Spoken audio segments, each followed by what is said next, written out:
Hello and welcome to Nitro Talk. Today we're going to do what I like to call a check-in or so. We're going to take a look. The SH here has about 5 to 6 gallons on it.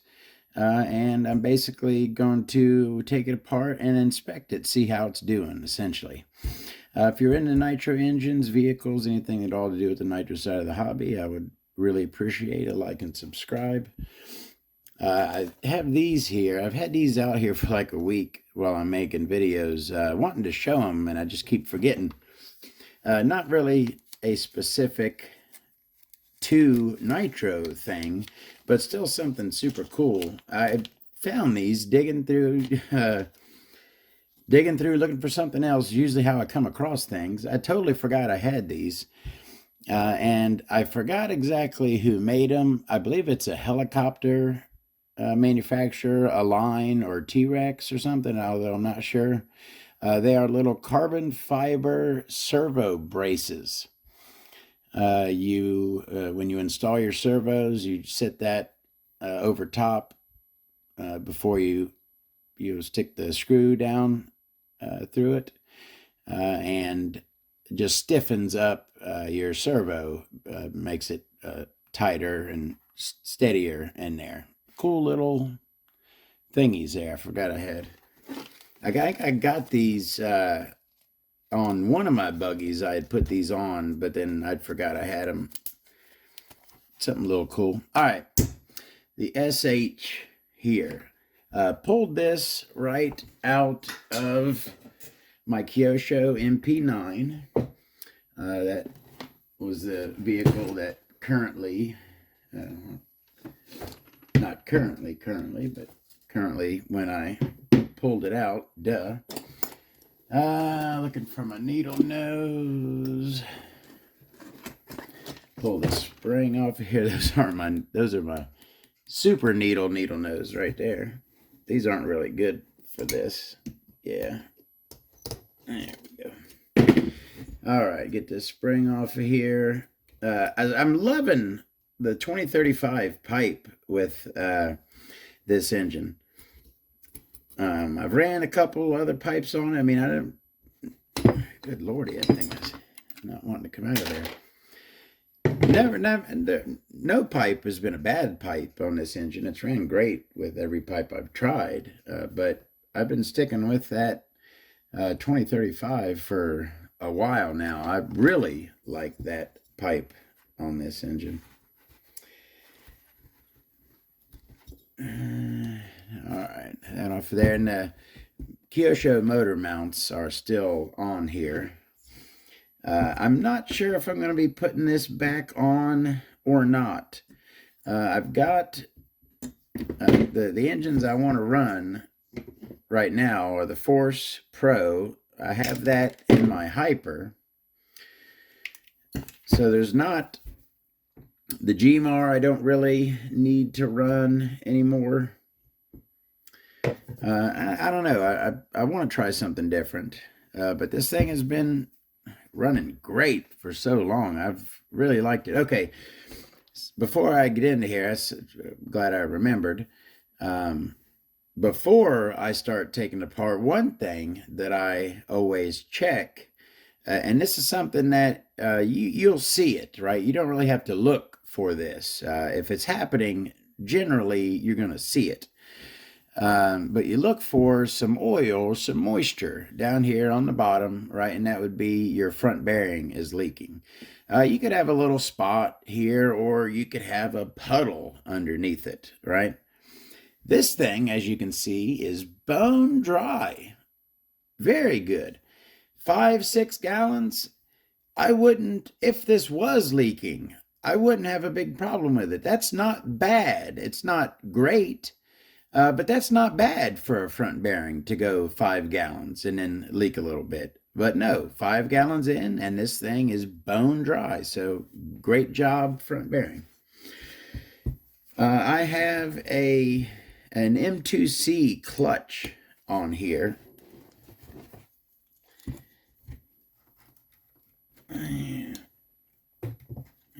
It's on there.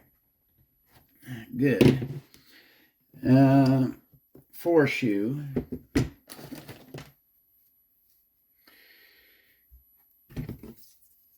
Yeah, I haven't picked up the non-marring pliers yet. It's probably something that I should have.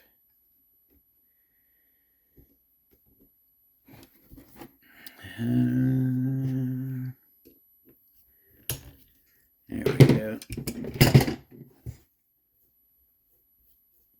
I got I believe it's a 14 tooth, maybe a 13 on the MP9 TKI2. I'm also going to check these clutch belt bearings. 1, 2, 3, 4, 5, 6, 7, 8, 9, 10, 11, 13. It's a 13 tooth clutch bell. All right. I'm going to check my teeth on here. Look at the profile from the side. Look at the wear. There certainly is wear on this clutch bell. It is not new. We're getting a good look in there. You know, it's kind of getting close to where I would need to change it. This clutch bell is well used. But I would still put this back. It's close. It's worn, but it's not too worn. It's still usable. All right, taking a look at my clutch here. I got a little bit on one shoe right there. A little bit of mushrooming, they call that, I believe. See if we can get, just kind of shave that off with a razor. Don't cut yourself.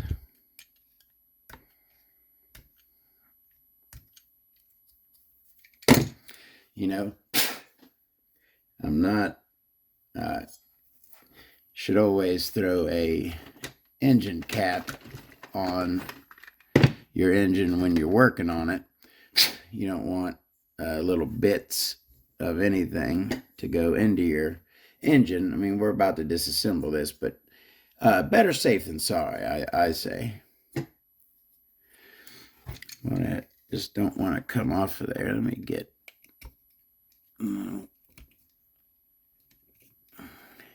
There we go. It was driving me nuts.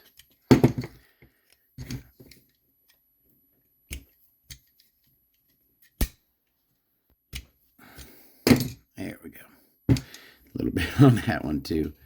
This says, you know, maintenance for your clutch shoes. These aluminum ones, they'll get a little, I think it's called mushrooming on the edge. You just kind of shave it off with a razor. A little bit on that one. Not much. Go all the way around. I love this clutch. This M2C is a great clutch. All right. So now that we got that little bit of mushrooming off of those, we can look, and I believe that dot there, is that kind of so you can gauge the wear. It's not to the dot yet. So these shoes are certainly reusable. What's that say? Regular medium says on there. That's the M2C clutch, which I really like. Great clutch. All right. So that bearing right there, if you look at the edge of it, you see how discolored that is. That is from heat. Now, not necessarily mean that the bearing is bad, but I wouldn't want to put, I mean, it still spins good, but I would probably go ahead and replace that just because you can tell that's been in there quite a while. Take a look at the front one. Yeah, and the front one is a match for it. That's been in there. Probably, did this thing, I probably haven't changed this clutch. Yeah, it probably was brand new when the engine was brand new. And yeah, I think that's 5 gallons on that M2C clutch. Really? And I haven't had another clutch on here. I mean, I tell you what, if that's the case, I'm not sure that is the case. But if that is the case, if that's 5 gallons in on that clutch, that is amazing. But again, I'm not sure of that. Let me throw just so I can feel better. Throw a cap on the back of here as well.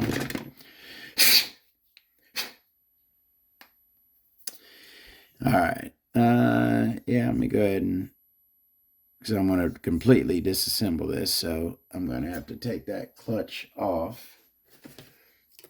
And I'm going to use the tool this time to help.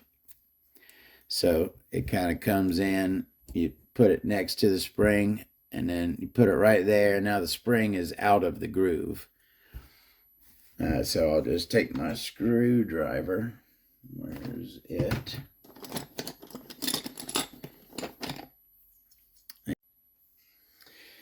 All right, well, that clutch was a pain to get off. And once I got it off, I could see, sadly, it's this flywheel. There's just, if you can see, like that post, look at the inside, just chunks taken out of it. It's just, the flywheel was used. The shoes were new when I put this clutch together. And this flywheel is just well used, and these posts are ate up. So I probably have to replace that, sadly, because, you know, again, this M2C is a great clutch. I love this M2C clutch. All right, let's go ahead and take this flywheel off of here.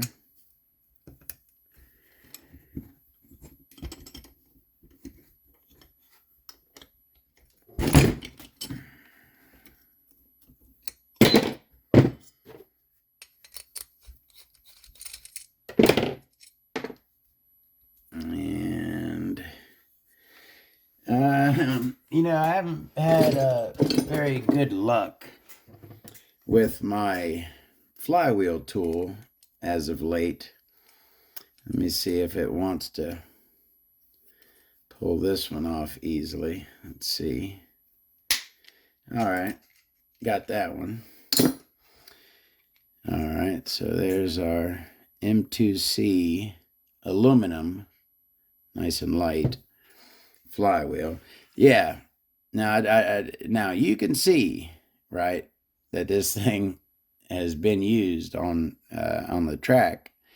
But I tell you what, look at that bearing. That thing is bone dry, dirty as heck, but bone dry. Great job, front bearing. And yeah, I've discussed how you can, you know, gauge an engine, how much use it has, by looking at the witness marks on the crankshaft. And you can see that this engine definitely has some gallons on it. You know, you can see some there's been some heat there. All right, we got our clutch off. I'll leave the motor mounts on, like I said. I'm going to go ahead and pull the head off of here.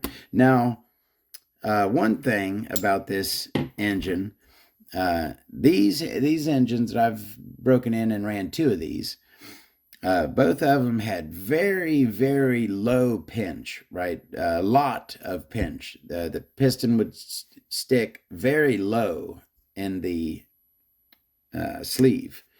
All right. So very low, very tight pinch on these. Oh man, I forgot.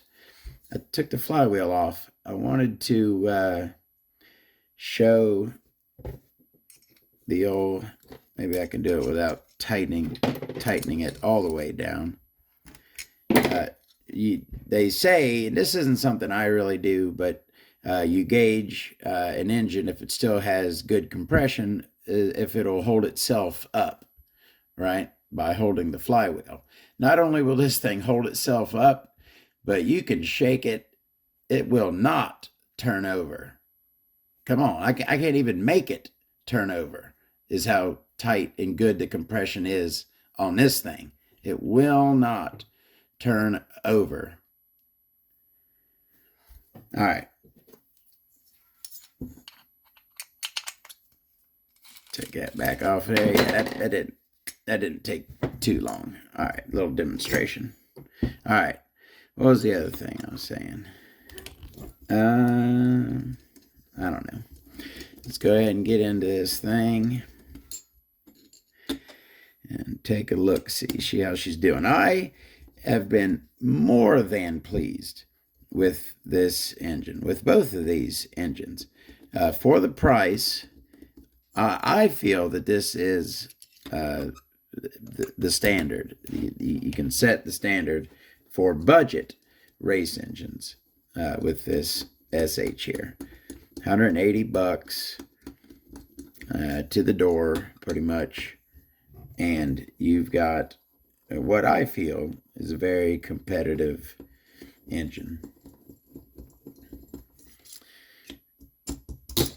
All right. Got our cooling head off.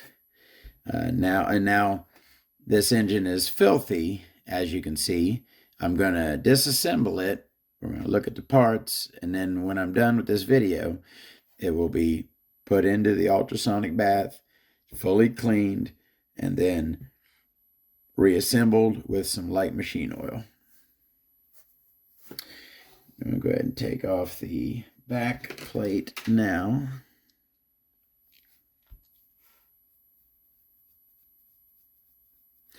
These aren't my favorite back plate screws, but there certainly are worse back plate screws. I like a 2.5 millimeter back plate screw myself, nice and big, less chance of them stripping out. Now, because this engine is filthy, I'm going to be very careful, even though I'm not going to be putting it back together until everything's cleaned. I'm still going to be very careful not to get dirt on like the piston or anything. You don't want anything in there. All right, raise up that. I believe this is not interference, but I'm not positive. It is interference. Interference meaning if you take off the back plate with the piston down, the skirt will catch on the back plate. Should come right out. Yep.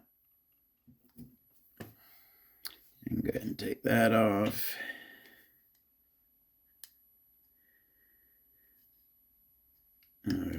Piston and rod. And our crank. And I will be cleaning this, so carburetor has to come off as well. Now, like I said, this is something I always do. So you see how I unscrewed that, right, out.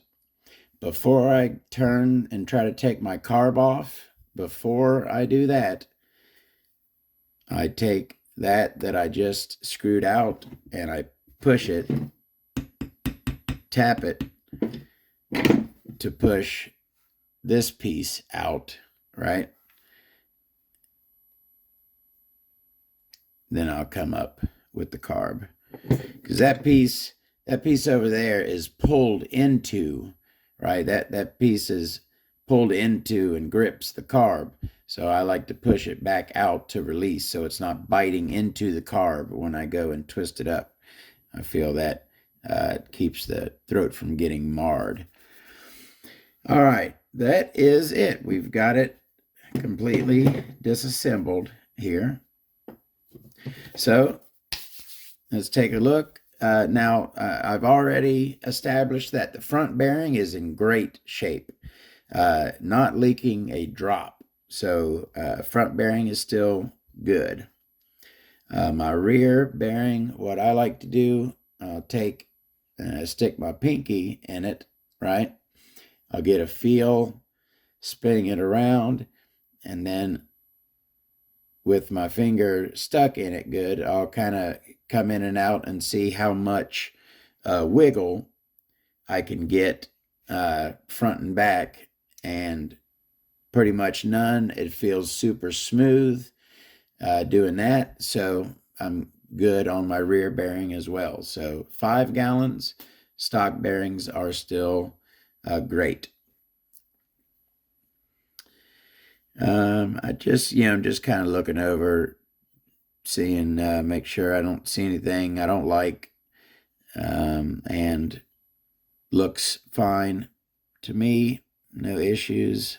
Dirty, but we're going to take care of that. Might as well go ahead and take off these pinch bolts. They will have to come off as well.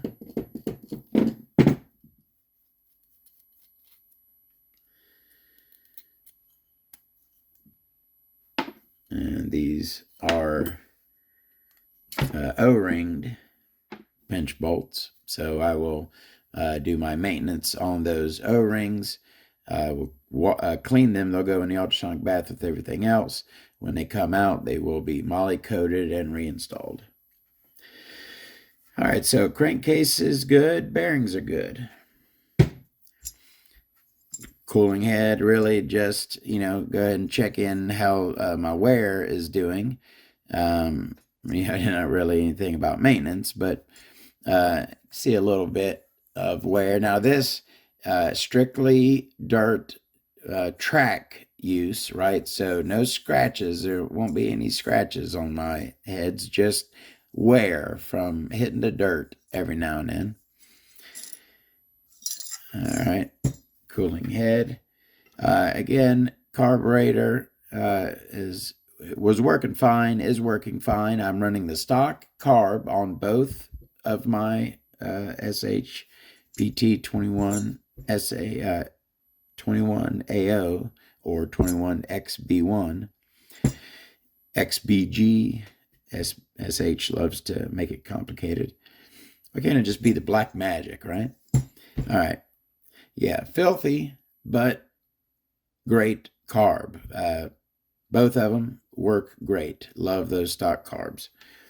All right. Again, we did establish that the bearings are bad. I mean, they're not bad, but they're used enough that I don't want to put them back in. I will be replacing those with new bearings.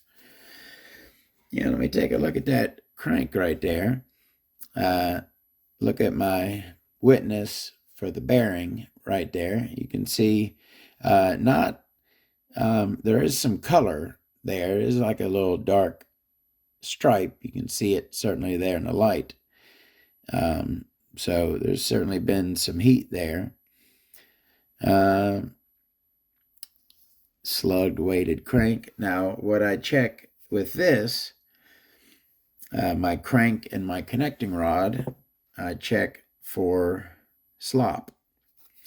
So always check in the same orientation that it would be in the engine, right? So skirt cutout goes to the front of the engine, so this is the proper orientation like this. You don't want to check it upside down, right, and check for play.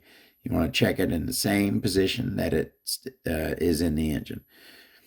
So I'm going to go ahead and throw my connecting rod on there. And you can always get a little bit of that kind of wiggle. Boy, I tell you what, not a lot on this one. Very little. But what you want to check for, not that type of wiggle, but on that plane right there. Just pull it straight out and see if you feel some play. All right, so try to get in there. So I'm going to go push it in, right? Pull it away, push it in, pull it away. And you can kind of see the oil, but kind of like shining when you move it, like in the groove there. I don't know if you can see that, but I can't feel any movement. I can't feel it going back and forth. Connecting rod and crank pin are great. I got no issues with that. I am not worried about slop. I don't feel any slop there. So yeah, that's about it for the crank. Crank is still fine. Now that you can see that this certainly has a steel insert because it looks like it's starting to rust is what it looks like there, although it is coated with oil very well. I will do maintenance on that O-ring when this engine is cleaned in the ultrasonic bath. I will, you know what? I'll probably go ahead and after I take this out of the bath, I'll do another video. I'll do a continuation. Yeah, I'll just start up the video. I'll put them together. So it'll be one long video of the disassembly inspection and then reassembly. All right. Yeah, no issues there. Let me take a look at my head button here. And now this is something, I said I've never had this engine apart before, okay, since breaking it in and using it. I haven't had it broken down like this, but I have had the button off plenty of times. I take the button off and inspect the cylinder pretty much after every track day. I will take this off and get a look in the cylinder. So this, you're like, oh man, that thing's really clean because that doesn't have 5 gallons on it. I clean this head button off every now and then. So not all of the use is evident on that button is what I'm saying. But my O-ring is looking fine. No issues there. Certainly no pitting or, from not backfiring. What's the word? I hate when the word escapes me. You know what I'm talking about. Detonation. No signs of detonation and on that head button. Looks great. No issues there. All right. Now we did see, you can kind of see how this piston, and then when it was new, you could see these lines. When this piston was new, you could like see these lines in it there. And now that it is used, the lines, you can certainly see they have taken on different shades. It's pretty cool looking actually. Team Edition style piston with a dome in it. Discoloration, but I don't see any grooves, any kind of that other word that I can't think of, the lines that are the lines that could be in your piston. Not grooves. You get something in there, it gets caught, it makes a cut, but it's not a cut. Makes that thing. All right. Take a look at our sleeve, and oh man, it's been a while since I looked at this thing, and I have looked at a lot of other stuff since I have looked at this thing, and I tell you what, I can really appreciate it. Lot going on, a ton going on, 3-piece exhaust, 4 holes below the exhaust. This is like a 10-port sleeve. This is called an 8-port, right? This is called an 8-port engine. P8 plus 2. 8 plus 2. Is the +2 the 3-piece exhaust? Or is the +2 like it's got 10 ports? And that's not even counting those 4, right? So disregard all 3 exhaust ports and the 4 below it, okay? Those 7 holes, disregard all of those, right? 1, 2, 3, 4, 5, 6, 7, 8, 9, 10. That's 10, not counting the 7 on the exhaust side. Huh? 8 plus 2. I guess that's everything but the exhausts. Holy smoke, that's got a lot of ports. All right. Make sure that is really clean. I do not, as a matter of fact, I'm going to take my air compressor and blow those off really good before I go to stick that piston into that sleeve.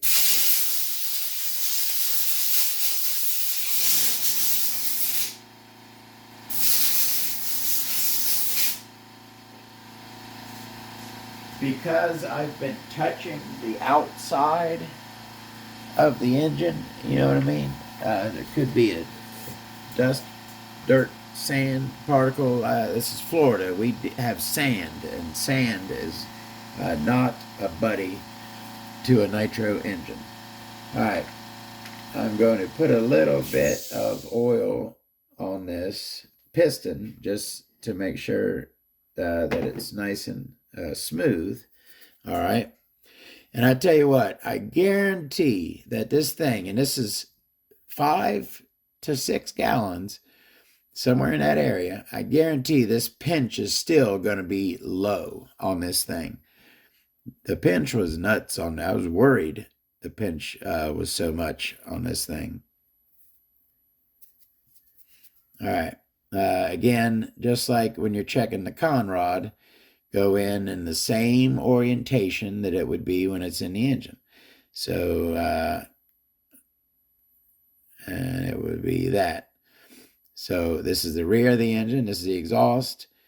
Skirt cutout is to the front. All right, so we are at the proper orientation. No. I tell you what, really? No friggin' way.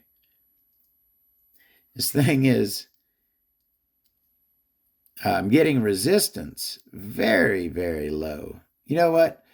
We're going to check this. Let me clean this off in the ultrasonic first, and then we'll check pinch, because I don't want to go ramming this thing in there until I know that it is super clean. So everything looks great now, but let me go ahead and run this all through the ultrasonic bath, get everything super clean, and we'll inspect the piston and sleeve before we reassemble.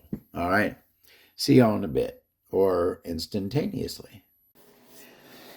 All right, we're about to cut to the section where the engine comes out of the ultrasonic bath. And I'm going to mention how I'm getting discoloration on my aluminum parts, but I don't make it clear. It's not the ultrasonic bath that's doing it. It's the cleaning solution that I'm using. I've talked about this before. I have used this LA's Totally Awesome all-purpose concentrated cleaner, degreaser, spot remover for years. I guarantee I've been through 50 bottles of this, at least. Buy them 10 at a time. And, you know, anyways. But, and I've used it, like I said, for years, and it's only started happening maybe the last 6 months. So that's what's got me thinking maybe they've changed the formula or something. And it doesn't do it to all engines. It's usually only like the really porous, cheap aluminum. But this batch, I've done 2 engines in it. Yeah, why would I do the second one after it darkened the first one? Because, like I said, they're different aluminum, different grades of aluminum. I didn't think it would really, it hasn't really done it before to this grade of aluminum. And it's not, you'll see, it's not like really bad. Like if you saw the jet video, that one looks horrible. But anyways, it's not the ultrasonic bath that's doing it. It's this stuff. And yes, I have finally faced the music that I hate change. That's what it is. I do the same thing for so long, and I hate I got to find a new cleaner now. I got to find a new degreaser to use because I can't use this stuff anymore because of what it's doing to my aluminum. Can't be having stains on my beautiful engines. So, anyways, enjoy the video. All right, so we've been through the bath and everything is spotless clean and sadly a little discolored. Yes, I don't know why I'm still using it. It cleans so well, but it's not worth, taking beautiful aluminum and discoloring it like that. I'm gonna try simple green, I think, or something. I don't know. I'm gonna try a different degreaser. Anyways, so everything's nice and clean now. So we're ready for reassembly. I didn't want to make you watch me molly coat everything again because I do that. I've done that already so much. But in doing it, I realized it's like as I go, I molly coat more and more stuff, right? At this point, I molly coat so many things. So not only all of the O-rings, right? So all of these O-rings in the carb, the head button one, pinch bolt, all of the back plate, all of the O-rings, okay, have been molly coated. The carb boot, and I'm not sure if I did this one when it was new, so I went ahead and did it again. I rubbed molly coat into that carb boot really good. But I also, first I started doing the carb throat itself, the entire throat, not just the O-ring. I'll put some molly coat on my fingers and just wipe on the carb throat. I like putting it there. It helps to keep, and you don't need it as much. I like it on the metal on metal to keep the metal from biting into each other. But I don't mind it on insulated throats either. I also put molly coat on the rubber seal on my front bearing. I'll rub a little molly coat into that rubber to keep that rubber. Again, anything rubber, my opinion, can benefit from some molly coat. So put it on my front bearing as well.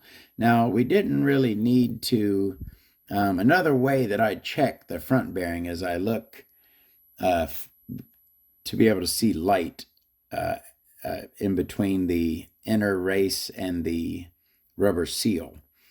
If you could see light passing through there, then you can tell that the bearing is bad or leak. I wasn't expecting to find any because if it's doing that, it'll also leak. And this thing, as we knew, was bone dry. So no light coming through. Front bearing is in great shape. Rear bearing also in great shape. All right, so everything is molly coated. Now, I didn't mention, but I will now, that it's a good practice to, before you disassemble your carburetor, check where your needles are so you can put the engine back to the same settings that it was. Now, when I went to do that, I noticed something. Now, this isn't concerning or anything. I guess just kind of curious. I noticed that my low-speed needle, the heck am I doing? That is the right place for that, right? My low-speed needle was like 3/4 of a turn from closed. like it was all the way three quarters of a turn from closed is what the setting is for the low needle. That's really far in. Now that doesn't mean anything like that's a problem or anything. I get, like I said, it's just curious that it's in that far. So I'm going to, as I'm reassembling this carburetor, I'm going to set the needles back to where they were. So now it is fully tightened, and you never want to tighten these really tight. Just move it, roll it gently till you feel it stop, and then that's fully closed. So if it's 3/4 of a turn out, that is a half of a turn, and then another quarter. And so that was where my low end needle was set. I put my high speed needle in here now. And again, not only the O-ring is moly coated, but I like to then, after I put the O-ring back in place on the needle, I will put a little slather of moly coat around the O-ring as well. My engines do not leak. I had mentioned this before. I do not worry about air leaks anymore. It's something I dealt with maybe for the first couple years dealing with nitro engines. But once I figured out engine maintenance, manufacturers make them not leak. You just maintain the stuff that the manufacturers put on the engines, and they do not leak air. All right, so my high-speed needle was right there. So that's back where that was. And again, my mid-speed needle, which again, nice moly coat all over. This was about a turn out from flush.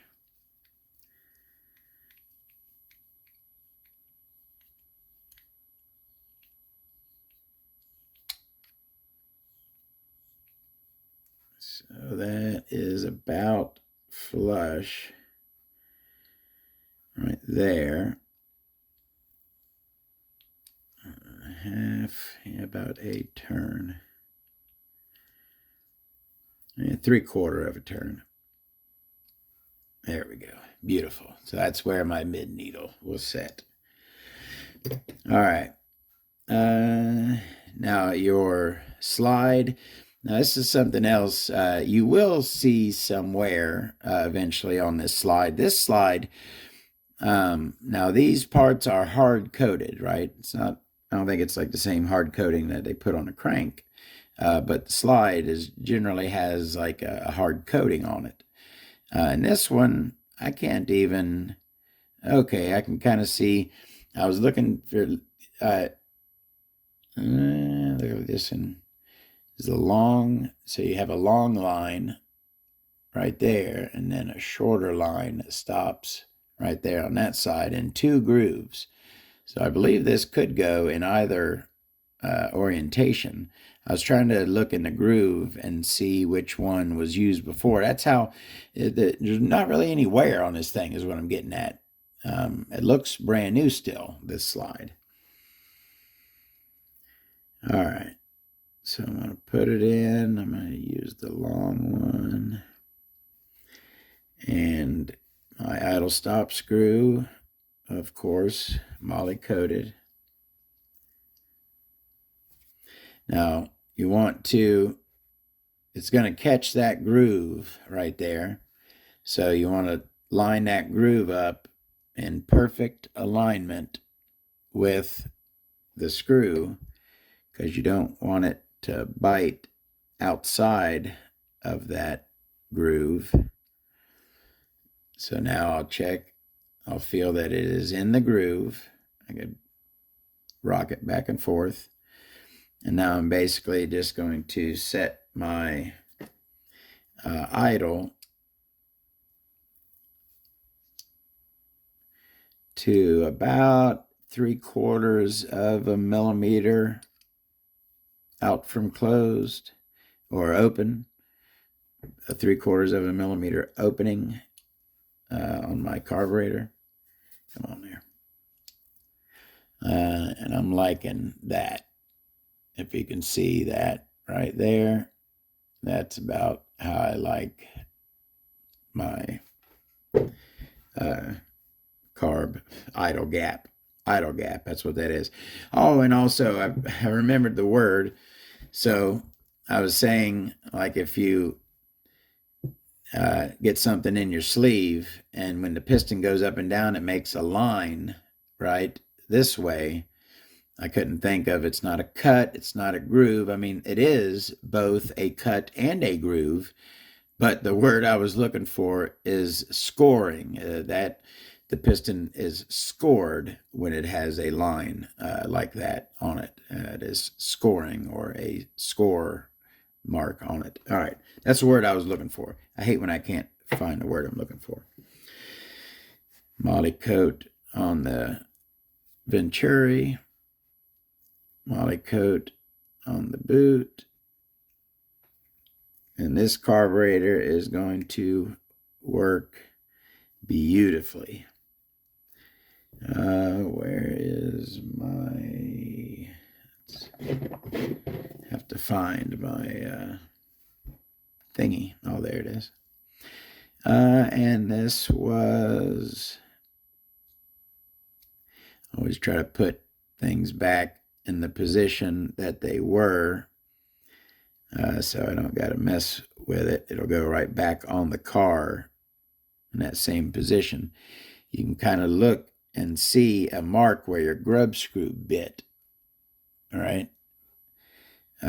If you don't remember where it was, I actually looked up here and remembered where it was. It was right in line with, right above the SH. So I'll put it right to there. I'll tighten it down, and now it'll be back where my throttle arm can grab it. I won't have to adjust it later if I put it back on the Kyosho. All right, now where are my...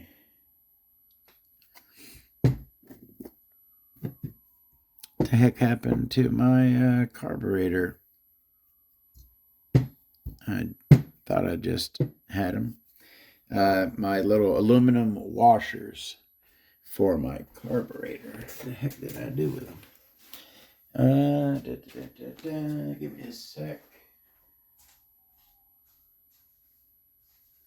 Yeah, no idea. I thought I just had them with the screws here.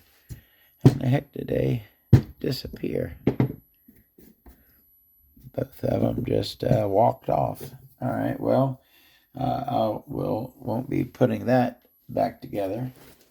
Do I have a spare set of them? Don't you love that when stuff walks off? Does that happen to you? That's like a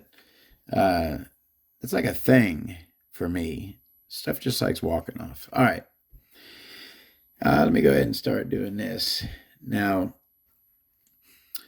Always when I am reassembling my engines, and this isn't so bad if you're going to be, this isn't so important if you're going to be using the engine right away. Certainly very important if you're going to store it, but I do it no matter what. So I got my light machine oil here, and I'm going to put like 3-4 drops around that rear bearing, and then give it a spin and let that oil work all around in there. All right, now I can put my crank in.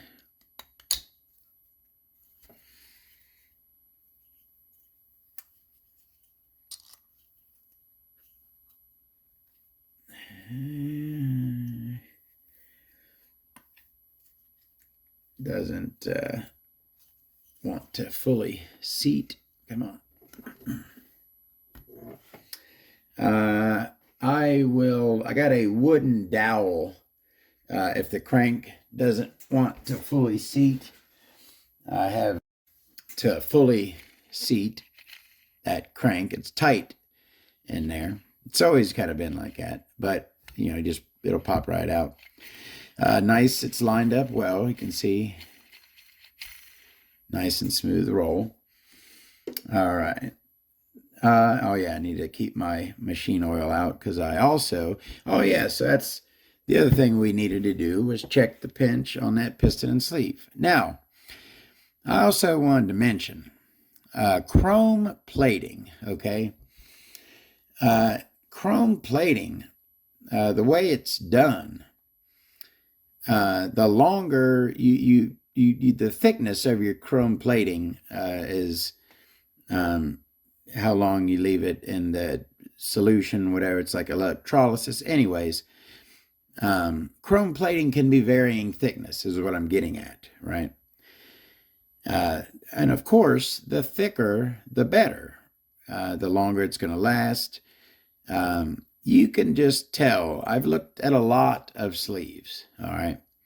You can tell when the chrome plating is thin and when the chrome plating is thick. This right here is very nicely chrome plated. The chrome plate on this is very thick, very high quality. This thing is very well chrome plated. I like it. All right.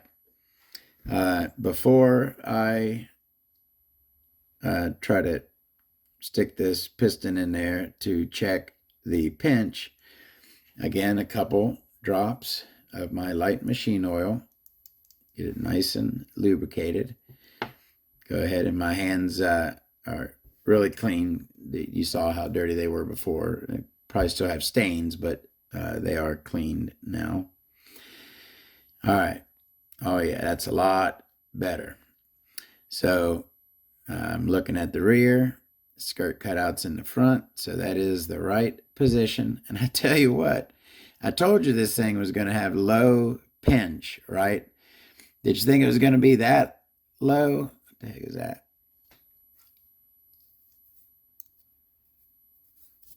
Crud. Look how low.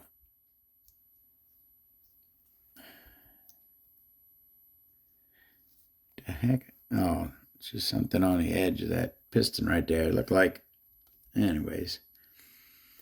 Yes, it is. It feels smooth. Nothing feels gritty or anything. Look how friggin' low that pinch is. I mean, I don't want to jam it really hard, but I am pushing on that thing. Look how low that pinch is. Yeah, watch how much force it takes. Push that. I mean, that thing is in there, all right? The pinch is just so low on this thing. We will see how I was, like I said, I was kind of worried when I first saw it, first went to break in. I'm like, that's going to be hard on that con rod, right? Having so much pinch. So far, the con rod is still fine. It's still beautiful. No issues. We will see the longevity. I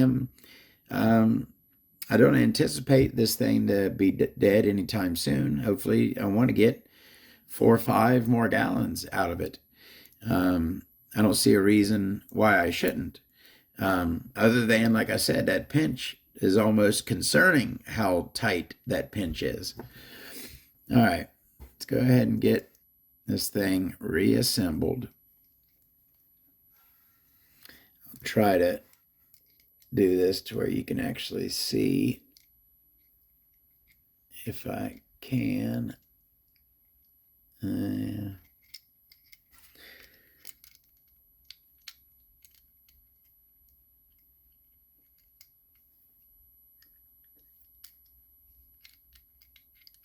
You know, sorry.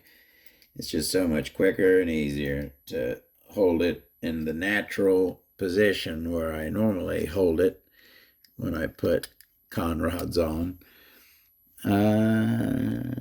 Yeah, it's in the right orientation, cut out to the front. I also, a touch of this light machine oil on the outside of the sleeve before I put it in. Make sure that's not hard, metal on metal. All right, so we got our piston into the sleeve. We will orientate our sleeve properly with the indexing pin into the indexing groove. And then not my light machine oil, but my other one, and I need to fill both of these. This is my after run oil /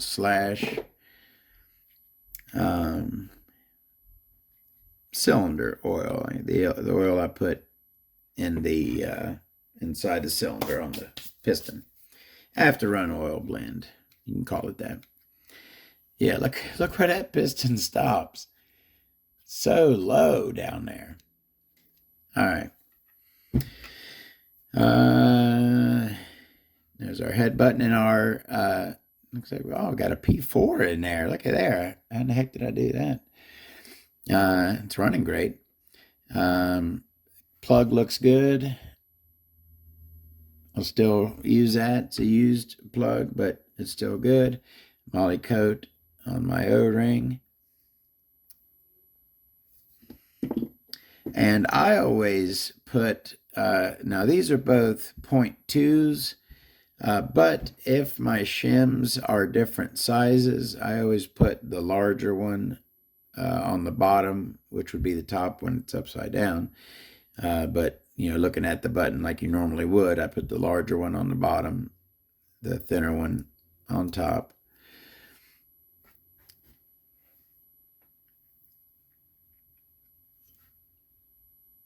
What was SH to the front or back? I think it's to the front. And our head button cut out to the rear.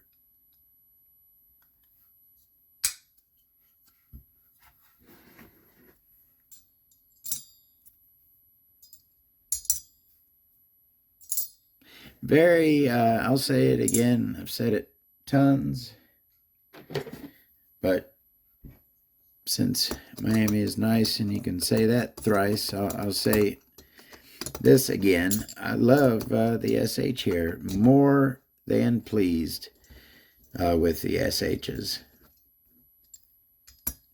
I actually have, I'll go ahead and spill the beans now. I'll be making a video here in a few days. I ordered another SH. This is actually, I believe it's the PT2010. The heck? I saw it on eBay, sold by A-Main, right? So A-Main on eBay had it for sale. I don't think it wasn't like a Black Friday or holiday bundle. What in the heck is going on there? I did put the wrong, look what I did. I put the friggin', that's the pinch bolt screw. Well, I'm trying to talk and work at the same time. Anyways, so A-Main on eBay had this bundle with the SH PT21A0-XBG, something like that. We'll be doing a video on it here in a day or two. I believe it should come in the mail today, tomorrow. But it's like a bundle. It comes with like 2 or 3 globe plugs, a clutch, and I believe another, it was in the picture, but not mentioned in the listing, one of these, a cylinder sleeve tool. One of these was in the picture of the listing, but not mentioned in the description of the listing. The globe plugs and clutch and everything were laid out in the description. This was not mentioned, but it was in the picture. We'll see. I didn't buy it because of that, of course. But it was a great deal. It was like $149 shipped, right? And those are, I've never had that specific, but I've had 5 or 6, 7, 8 different SH. They've made a ton throughout. They basically update it every year or two. So there's a bunch of different 8-port or so SH21 bump start engines. And they're all great. I've loved every single one I've had. So yeah, 149 shipped. Seemed like a great deal with the bundle with all the extras. So I will have a video up on that as soon as it comes. Yeah, look at, and you can feel that thing.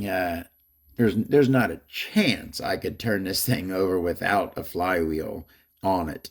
With just bare finger, no friggin' way. That thing is very tight.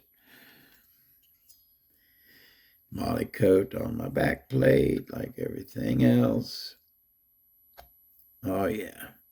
Feel that tension when it goes in. This engine will be ready to go.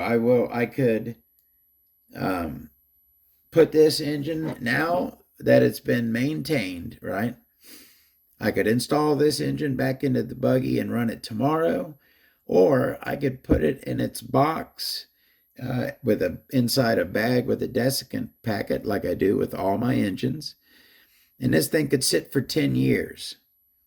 And I could come back to it and it would be ready to install in the buggy that day. The maintenance has been performed. It is ready for storage or use. Put these back plate screws back in. I'll put my carburetor back together. I don't know where in the heck those high-speed needle aluminum washers walked off to. But actually, you know what? They didn't get mixed in with my clutch parts, did they? Because I took the clutch parts and put those all in a bag, kept those all together, even though I'll probably have to replace that flywheel. Not crazy tight on your back plate screws, just good and firm. No, they're not in with that. I don't know where in the heck they walked off to. All right, I'll finish putting that high-speed needle together, but I just wanted to show you.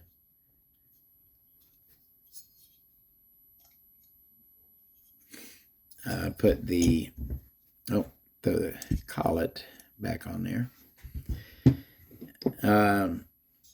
So what I like to do, when I got the pinch bolts out and the carburetor out, right? I won't put the pinch bolts in first. I'll put the carburetor in first and then the pinch bolts. So again, moly coat on the O-ring and the throat. And now you want the one with the groove. So you got one pinch bolt that the bolt will go straight through, and the other one has the threads. The one with the threads goes on the right side of the engine. So, and I've got moly coat not only on the O-ring, but all around the outside of that pinch bolt. I like to do that, especially on ones without O-rings, right, to help them seal. But again, even the ones with the O-rings, I'll put it on there as well. No reason not to. So you'll line it up. You can see where the cutout is on the pinch bolt and line that up to where it faces the carb. Get that out of my way. And just slide it in. Of course, it's going to be difficult on camera. There we go. Beautiful. All right. Line up our carb, and I'm not going to tighten this until I get it in the buggy, so I'll know exactly where I need it. So, but I'll just make this snug.